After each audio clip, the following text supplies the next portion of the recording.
அன்பான மாணவர்களே, நாம் to excel in education, how the psychological process are useful என்று படித்துக் கொண்டு வருகின்றோம். We are just learning. The process of learning, that is the main aspect that we are having. With respect to our subject matter, we are trying how these psychological analysis, where all we are trying to equip ourselves with better learning processes, we are trying to say that. The process of problem solving, finding conceptions, misconceptions, they require some more explanation. That's what I feel. So today I want to start this video with a general note. It is the essential aspect of every individual who is learning to self-evaluate. That's what I have told you. In the last video, we have described in detail about self-evaluation processes. Now, how to calculate the percentage of improvement and what is the percentage of improvement needed in competitive examinations. There are two types of examination. One is for selection, the other one for elimination. There are two aspects. For selection, for example, a state board conducts an examination. If the examination question paper is set very hard, then there will be more school dropouts. So the percentage that is required for pass percentage, that is taken into account, and the board suggests some steps for the question paper setters, and they would like to ask the questions directly, maximum, and the percentage of complicity will be minimum. But in competitive examination like NEET, IEEE, or All India Medical Institution examinations, and so many other examinations, it is a process of elimination. Because the number of seats that are available in medical college, the number of seats that are available in engineering college or law college or any other professional college like CA and other aspects, whatever be that, please try to understand that it will be very, very less compared to the total number of students opting for that. So, it's a very difficult task for them to choose who are the best among the better. They, of course, provide some basic requirements, minimum category marks. However, who will be the toppers and who can be provided the top-notch colleges and the hierarchy, etc., when they are coming to play, we say that the process of elimination holds there. Not only in this, civil service examination, professional office examination, bank recruitment, railway recruitment, anything, they go by elimination process, step by step. So, we naturally have an urge to know where we stand. Yesterday itself I told you that தன்னை தான் அறிவார் தான் அறிவார், தன்னை தான் அறிகிலாதார் அறிகிலாதார். So how to note that particular thing? I will give you an example. Try to remember.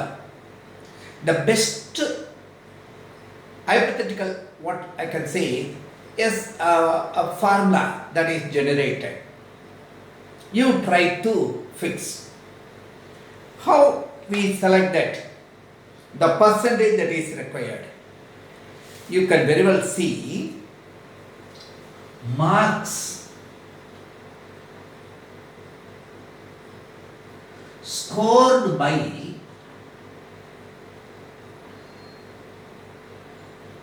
the last candidate who was selected.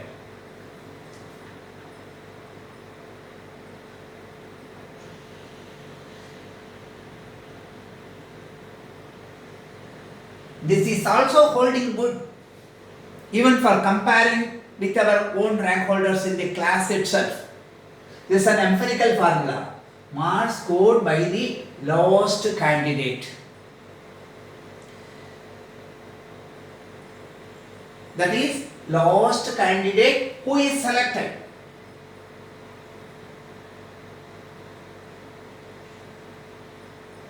They say cut-off marks, so many things. Minus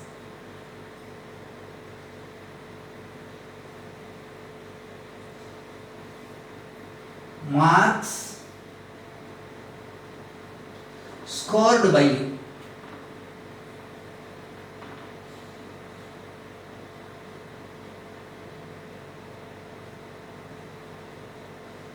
whole divided by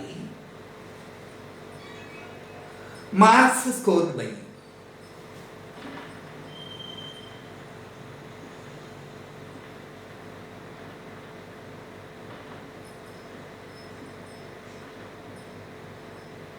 You have to express in percentage, therefore into 100.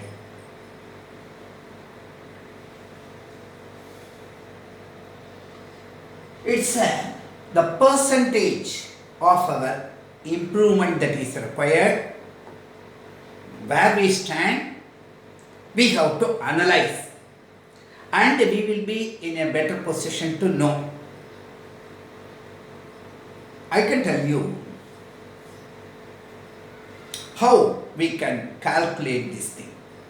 This is a very, very simple aspect. Supposing the last mark, that is the mark scored by the last candidate who had selected last time, for example, is 85. This is just an example I am taking. This thing. And what is the mark scored by you? You say that it is 75. That is the mark scored by you. Now, when you are taking the trial test, you compare with that. And then you can very well say, I told you that you have to divide by the mark scored by you into, find the percentage into 100. This is a simple, what I can say, an empirical relation. Pass. Right. So 85 minus 10, 75, 10 divided by 75 into 100. So 325s, 425s. This is 4 into 10, 40 divided by 3.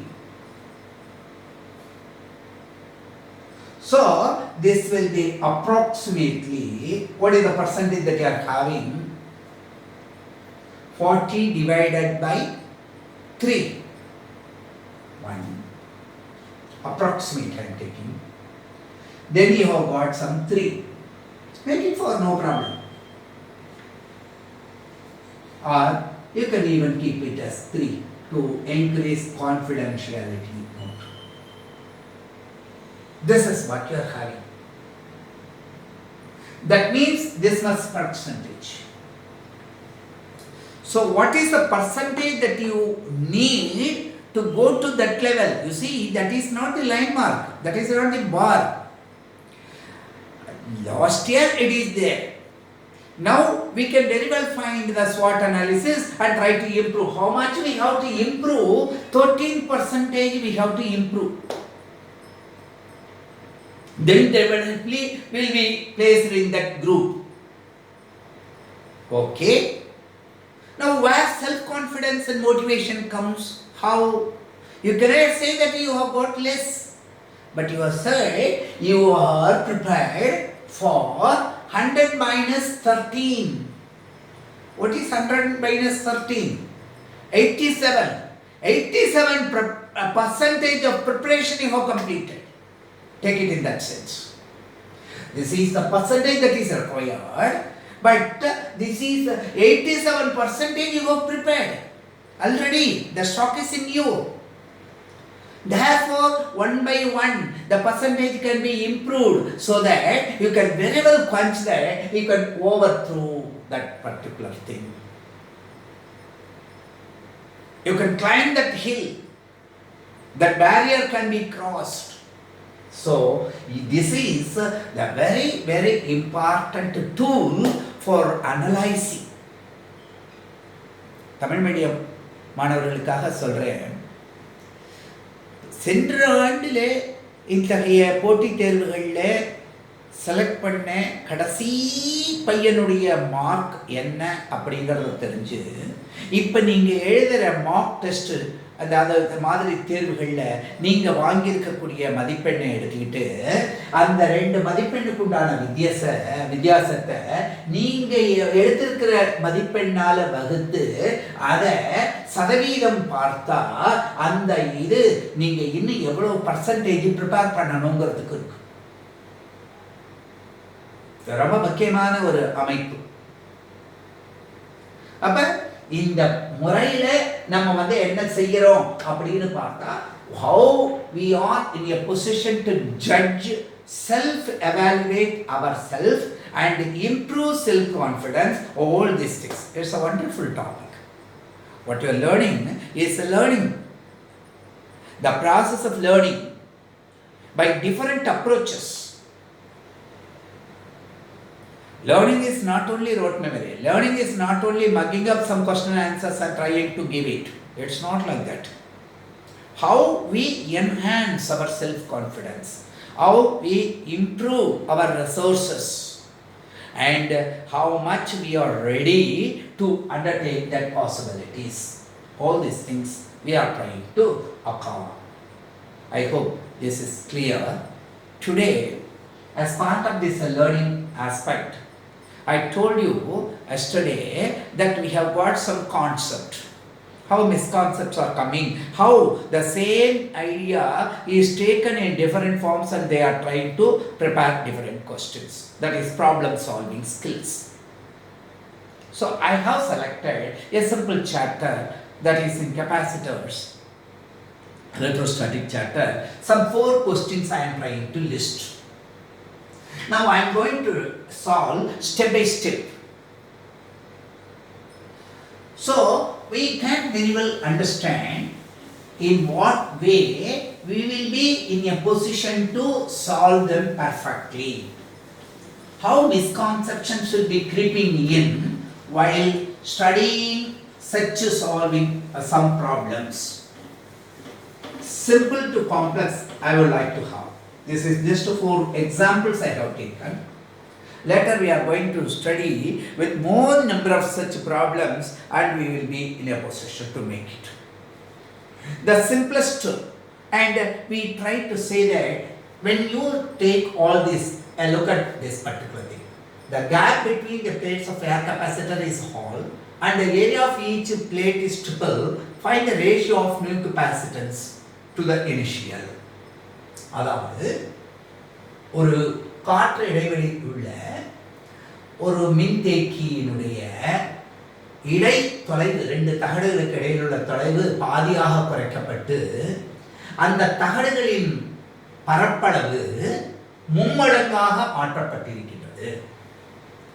இந்த நிலையில் புதிதாக கிடைக்கின்ற மின்தேக்கு திறனுக்கும் அதனுடைய தொடக்க நிலையில் இருந்த மின்தேக்கு திறனுக்கும் உள்ள தகவினை விகிதத்தினை கண்டுபிடி என்று சொல்றாங்க.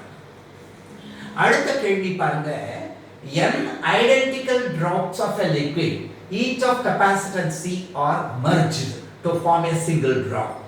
ஒரு சிறிய சிறிய துளிகளா n ஒரே மாதிரியான துளிகள், ஒவ்வொன்றுத்துக்கும் C farad capacitance இருக்கு. அவை எல்லாத்தையும் சேர்த்து ஒரு பெரிய ஒரு கோளமாக செய்யும் பொழுது, சிங்கிள் டிராப்பா செய்யும் பொழுது, அந்த புதிதாக வந்த அந்த அந்த அதனுடைய மொத்த கெப்பாசிட்டன்ஸ் மதிப்பு, மின்தேக்கு திறன் மதிப்பு என்னவாக இருக்க முடியும் அடுத்தது the energy stored in a system consisting of two capacitors, அதாவது ரெண்டு மின்தேக்கிகளை தொடர் இணைப்புல எடுத்துக்கொண்டு அவற்றை 2 கிலோ வோல்ட் மின்னழுத்தம் உள்ள ஒரு லைன்ல கனெக்ட் பண்ணியிருக்காங்க. அப்ப அதுக்கு உண்டான ஆற்றல் மதிப்பு 4 ஜூலா இருந்தது. இதே 2 கெபாசிட்டர் எடுத்துக்கிட்டு அதே சேம் 2 கெபாசிட்டர்ஸ் ஆர் இன் parallel அவற்றை பக்க இணைப்புல இணைச்சு அந்த சமயத்தை அதே மின்னழுத்த நிலையில வைக்கும் பொழுது அதுல இருக்கக்கூடிய எனர்ஜி 18 ஜூலா மாறுச்சுன்னா அந்த 2 கெபாசிட்டர் மதிப்புகளை கண்டுபிடி. find the capacities of the capacitors. C1 C2 மதிப்பை கண்டுபிடி. அடுத்தது இந்த மாதிரி ஒரு டயகிராம் போட்டு கொடுத்திருக்காங்க. இதுல இந்த A மற்றும் B புள்ளிகளுக்குள்ள தொகுபயன் மின்தேக்குத்திறன் என்ன? அப்ப நமக்கு என்ன கிடைக்கின்றது? C சீரிஸ் அப்படின்னு எடுத்துக்கிட்டாக்க பக்க இணைப்பு தொடர் இணைப்பில் இருக்கும் பொழுது C1 C2 divided by C1 plus C2. அடுத்தது C parallel அப்படின்னு எடுத்துக்கிட்டா C1 plus C2. இதெல்லாம் கான்செப்ட். தொடர் இணைப்பில் 2 மின்தேக்கிகளுக்கு உண்டான அமைப்பு இது. C equal to Q by V, C equal to epsilon 0 A by D.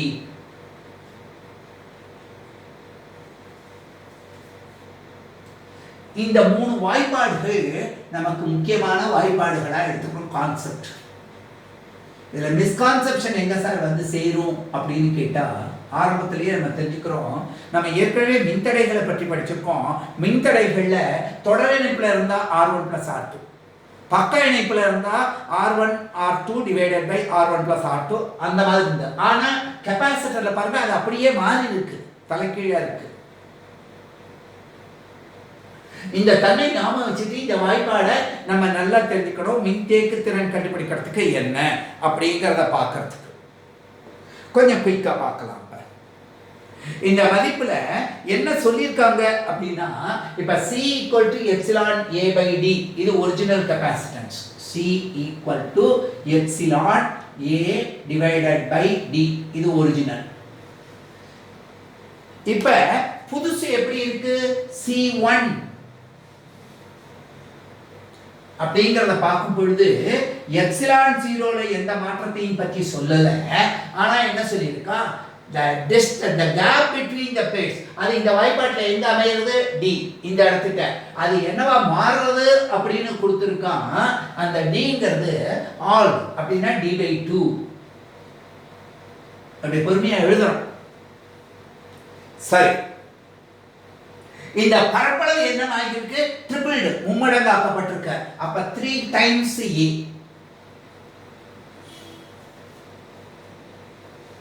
அப்ப இத பார்க்கும் பொழுது என்ன கிடைக்கிறது? இந்த 2ங்கிறது மேல போறது 2 × 3 6ன்னு கிடைச்சிருக்கு. எப்சிலான் 0 A by D ன்னு வருது. இந்த மதிப்பு C மதிப்பு. அப்ப C1 equal to 6 times C அப்படின்னு கிடைக்கிறது. அவ கேட்டிருக்கிற கேள்வி என்ன பாருங்க? Ratio of new capacitance C1 divided by 2 the initial. அப்ப இந்த C கீழே கொண்டு வந்தா 6. அப்ப இதை என்னன்னு எழுத முடியும்? 6:1.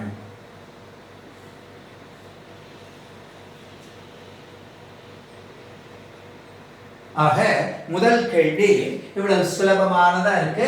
அந்த மதிப்புகளை பிரதியிடுறது எந்த இடத்துலங்கிறத நம்ம எழுதணும். மனசுல போட்டுக்கிட்டு அந்த கணக்கு போடுறோம், மேல 2 இருக்கு கீழே 3 இருக்கு, இந்த மாதிரி எல்லாம் பண்ணி தப்பு பண்ணக்கூடாது. ஒரு தடவை எழுதி பார்த்து செய்யணும். அப்பதான் இந்த மாதிரியான சிம்பிள் கணக்குல கூட கேர்லெஸ் மிஸ்டேக் வராம இருக்க முடியும்.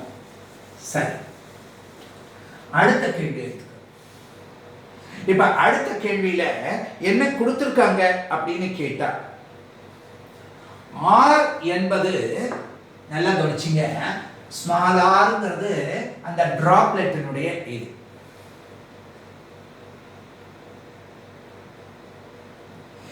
V be the potential to which it is charged. Q be the charge. இதுதான்.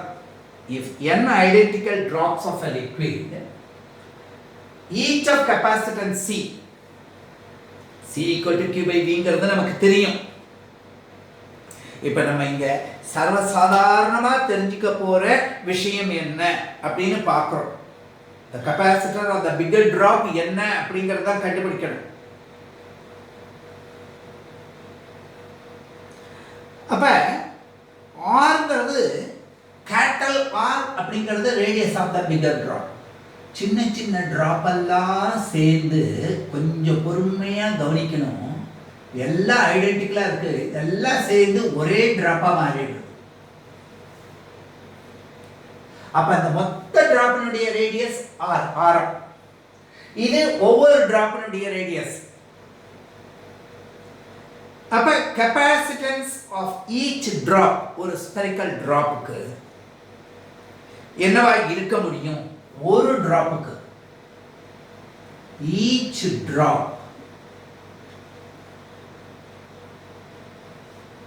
has a capacitance C equal to 4 pi r. நல்ல கவனிச்சீங்களா? 4 pi epsilon 0 r. இதுதான் நமக்கு சாதாரணமா இருக்கக்கூடிய மதிப்பு. சரி சார், இப்ப இது பெரிய டிராப்புக்கு போகும்போது இந்த மதிப்பு என்னவா மாற முடியும் அப்படின்னு சொன்னா, இந்த இந்த வேல்யூவை வச்சே தான் நம்ம கண்டுபிடிக்க போறோம். if r be the radius அப்படின்னு சொன்னா நம்ம இந்த கணக்குல சின்ன மாற்றம் எப்படி வர்றது பாருங்க. 4/3 pi r cube. அந்த டோட்டல் ரேடியஸுக்கு எடுத்து இத 4/3 pi r cube ன்னு எடுத்தா இந்த மதிப்பு என்னவா மாறுறது? n times 4/3 pi r cube. இது ஒவ்வொரு டிராப்பும் எல்லாம் சேர்ந்து இத மாறிடுச்சு. 4/3 pi r cubeங்கிறது என்ன? வால்யூம். இது சேர்ந்தானே இந்த மொத்த வால்யூம் வந்திருக்கு. அப்ப இதுல இருந்து காமனா இருக்கிற பேரை எடுத்துட்டா r cube equal to என்னன்னு கிடைக்கிறது? n times r cube அப்படின்னு கிடைக்கும்.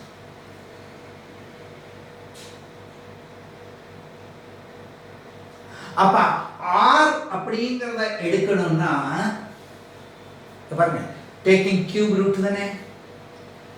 அப்ப cube root of n r. வித்தியாசமே அவ்வளவுதானே வரப்போறது. அப்ப இப்ப இருக்கக்கூடிய கெபாசிட்டன்ஸ் வேல்யூ என்ன?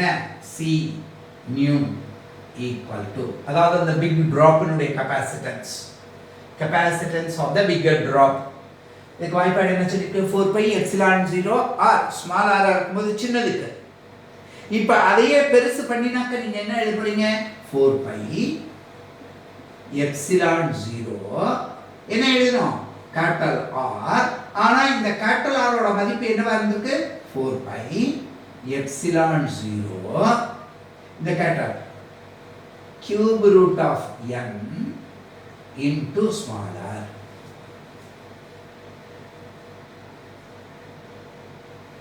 அப்ப இந்த C nu equal to, இதுல என்ன வித்தியாசம் வருது பாருங்க, இந்த 3 cube root of n அதுக்கப்புறம் 4 pi epsilon r தானே, அதானே 4 pi epsilon 0 r தானே இங்க இருக்கு, அதுதானே C ஓட மதிப்பு, ஒரிஜினல் மதிப்பு.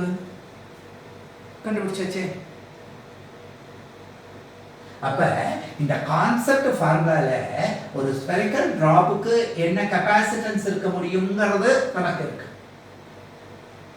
இந்த வால்யூம் n வால்யூம் சேர்ந்து இது கிடைச்சிருக்குங்கிறது நமக்கு தெரியாது. அப்ப இந்த மதிப்புல இருந்து நம்ம இத r மதிப்பு என்னங்கறத பார்க்கிறோம். அப்ப அந்த ரெண்டுத்துக்குள்ள தொடர்பு என்னங்கிறது, அப்ப புது கெபாசிட்டன்ஸ் உடைய மதிப்பு பழைய கெபாசிட்டன்ஸ் மாதிரி எத்தனை மடங்கு இருக்கு, கியூப் ரூட் ஆஃப் n அப்படின்னு கண்டுபிடிக்க முடியாது. அப்ப இந்த கேள்வியை பார்க்கும் பொழுது நமக்கு ஒரு மாதிரி இருக்கே தவிர அதை எடுத்து இந்த கான்செப்டை கொண்டு வரும் பொழுதுதான் நமக்கு இந்த தன்மைகள் தெரிகிறது. சரி, அடுத்த கேள்வியை பார்க்கலாம். கொஞ்சம் வேகமாக தான் போக வேண்டியிருக்கு. ஏன்னா தெளிவான கேள்விகள், ஒரே மாதிரி இருக்கக்கூடிய கேள்விகளை மாற்றி மாற்றி கேட்கும் பொழுது நம்ம எப்படி எடுத்துக்கொள்கின்றோம் அப்படின்னு பார்க்கிறோம். அவ்வளவுதான். சரி, இதுக்கு அடுத்தது ஒரு பகுதி. The energy stored in a system consisting of two capacitors connected in series. இங்க தான் இருக்கு சீரிஸ். அப்ப எனர்ஜி அப்படிங்கிறதுக்கு நமக்கு வாய்ப்பாடு தெரியும் இல்லையா ஏற்கனவே. இப்ப CS, அப்ப C1 C2 இங்க எழுதிருக்கோம் இல்லையா, அதேதான் by C1 plus C2 அப்படிங்கிறது நமக்கு கெபாசிட்டரா இருக்கு. இந்த இடத்துல பொட்டன்ஷியல் என்ன கொடுத்திருக்கான் அப்படின்னா 2 கிலோ வோல்ட் அப்படின்னு கொடுத்திருக்கான்.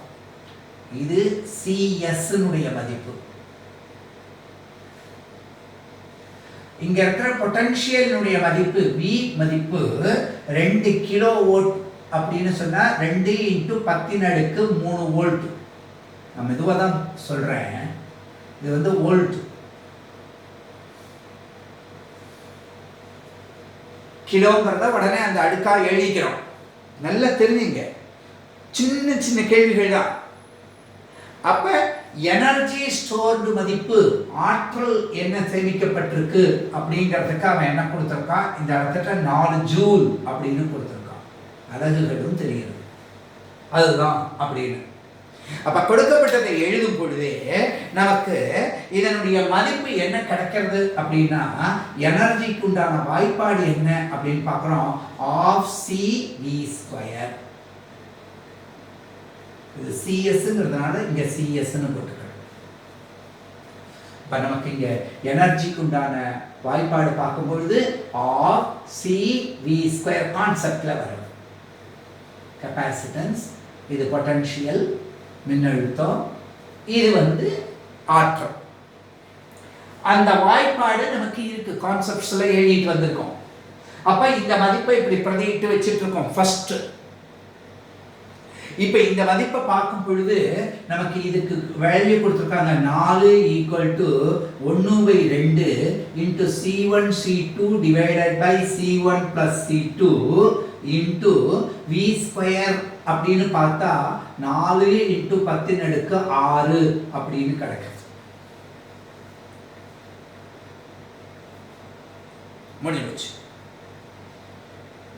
அப்ப இந்த மதிப்பினுடைய அளவு மட்டும் என்ன அப்படின்னு பார்த்தா C1 C2 divided by C1 plus C2 அப்படிங்கிற மதிப்பு என்னவா இருக்கு பாருங்க.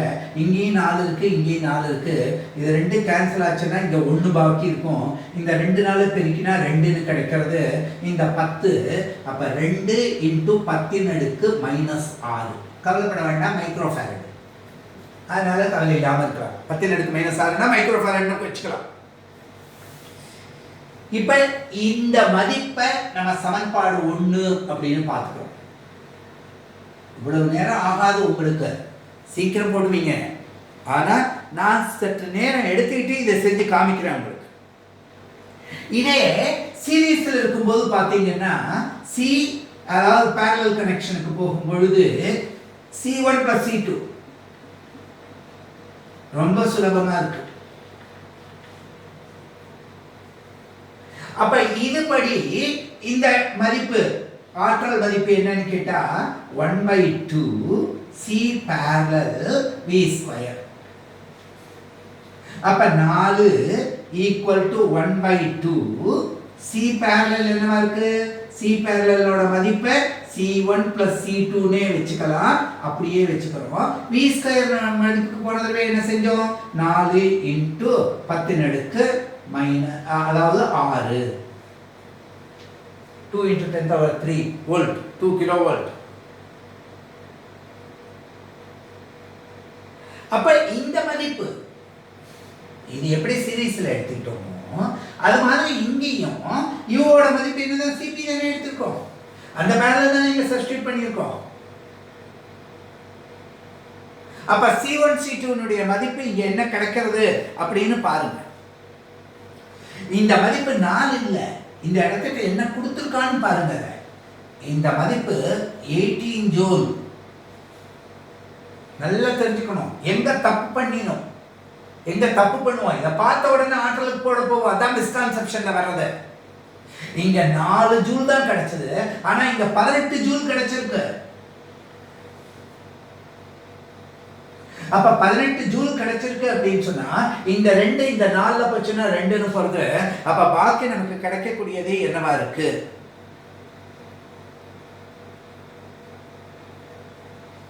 அப்ப C1 பிளஸ் C2 னுடைய மதிப்பு நமக்கு என்னவா இருக்கு அப்படின்னு பார்த்தோம்னா இது பாருங்க. என்ன தரலன்னா இந்த 2 கீழே கொண்டு வந்தானாக்கா 9 இன்டு 10 -6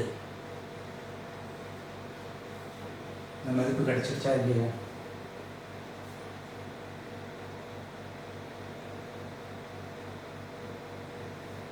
இதுக்கப்புறம் என்ன? ரொம்ப சுலபம். என்ன மதிப்பை எடுத்துக்கிறோம் அப்படின்னு பாருங்க. இந்த இடத்துக்கிட்ட ஏதாவது 2 நம்பரை சேர்க்கும் போது C1 C2 அப்படிங்கிறத கண்டுபிடிக்கணும்னா C1 C2 ஈக்குவல் டு இந்த 2 இன்டு 10 -6. இந்த C1 plus C2 னுடைய மதிப்பு 9 இன்டு 10 -6 இல்லையா? அப்ப இன்டு 9 இன்டு 10 -6 அப்ப என்ன கிடைக்கிறது? 18 இன்டு 10 -12. அப்ப 2 பெருக்கும் பொழுது நமக்கு இந்த நம்பர் கிடைக்கிறது, 2 கூட்டும் போது இந்த நம்பர் கிடைக்கிறது. எந்த 2 நம்பரை எடுத்தா அந்த மாதிரி கிடைக்கும் அப்படின்னு பார்த்தா 6ன்னு ஒரு நம்பர், 3ன்னு ஒரு நம்பர். அப்ப 6 இன்டு 10 -6 கமா 3 இன்டு 10 -6 3 18 கரெக்டா வருது. அப்ப இந்த 2 கெப்பாசிட்டன்ஸ் கண்டுபிடிக்கிறது நான் ஈஸியா கண்டுபிடிச்சிட்டோம் இல்லையா? இதுதான் இங்க இருக்கக்கூடிய முக்கியமான பணி. இது ரொம்ப சுலபமா பண்ணலாம். இதனுடைய கருத்தாக்கம் பாருங்க. இந்த 2 சீரீஸ்ல இருக்கு. சீரீஸ்ல இருந்தா என்ன பண்ணணும்? 2 இன்டு 2 டிவைடட் பை 2 பிளஸ் 2 இது எல்லாம் சேர்ந்து நமக்கு என்ன கிடைக்கிறது? 1 மைக்ரோஃபாரட். அப்ப இதுவும் எப்படி இருக்கு? parallel-ஆ இருக்கு. அப்ப parallel என்ன? 1 plus 1. அப்ப இந்த பகுதி வரையிலும் இருக்கக்கூடிய மொத்த இது மதிப்பு 2 மைக்ரோஃபாரட். அப்ப இதுல பார்க்கும்போது என்ன கிடைக்கிறது? இது 1